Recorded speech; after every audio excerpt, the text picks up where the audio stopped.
Vous dites? Je suis M. Mbazoua, Jules Marie. Oui, Jules Marie. Le point focal du département du Fundi pour le collectif des mototaxis du Cameroun. Alors justement, vous faites partie de ce collectif de mototaximans qui se sont mobilisés en fin de semaine dernière. Comment les choses se sont organisées? Les choses se sont organisées. Vous savez, nous traversons un moment de campagne électorale. Ouais. Alors, le mototaximan, comme on l'a toujours sous-estimé, une fois de plus, on a bien voulu répondre à la présence, par la présence pour le soutien du candidat Paul Biya. Nous reconnaissons tout ce qu'il a fait pour nous.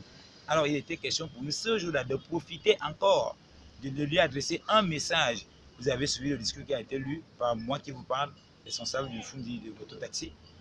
Dire qu'il y avait un salaire, je tiens à rappeler que ce n'était pas un meeting d'une campagne d'un parti politique. Non. Mais vous étiez habillé aux couleurs du LDPC. Justement, c'était des associations.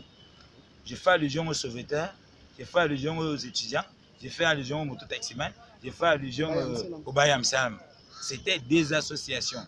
Et alors, de ce fait, on a pris l'initiative de nous faire identifier à distance. Les mototaximans avaient le rouge que je porte, bien évidemment.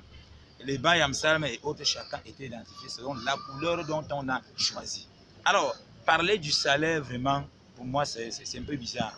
Ce jour, il n'y avait pas de salaire. C'était une marche patriotique pour nous, mototaximans. Pas de salaire, mais quelques-uns parlent d'argent qui devait, des frais de prise en charge qui devraient être donnés. Moi, je ne sais pas qui a véhiculé ce message, les frais de prise en charge. Je ne peux pas parler de ce que je ne connais pas. S'ils ont reçu une information hors de ce que moi, je connais, je ne sais vraiment pas. Comment vous avez fait pour mobiliser les mototaximans? Quelques-uns disent qu'ils ont reçu des SMS dans leur téléphone portable. Jusqu'ici, je continue à douter. Dans le département du Fundi, il y a des syndicats, il y a des associations. Je vous dis, on a décidé de faire ça en association. Parce que je suis dans l'association, le collectif des mototaxis, je suis le point focal du Fundi. Comment vous les avez appelés? Je suis en train de détailler. D'accord. Dans le syndicat, je suis le président de l'arrondissement Yaoundé 4. Je travaille avec les délégués dessus. Ce qui fait qu'en une minute, dès que j'ai l'information, si vous doutez en 30 minutes, je vous mets 1000 motos là où nous parlons là. Il suffit que j'appelle un. Oui, président, je suis à tel endroit, je veux tant de motos, puisque nous travaillons en groupe. Oh, le président a besoin de vous, tout le monde se lève.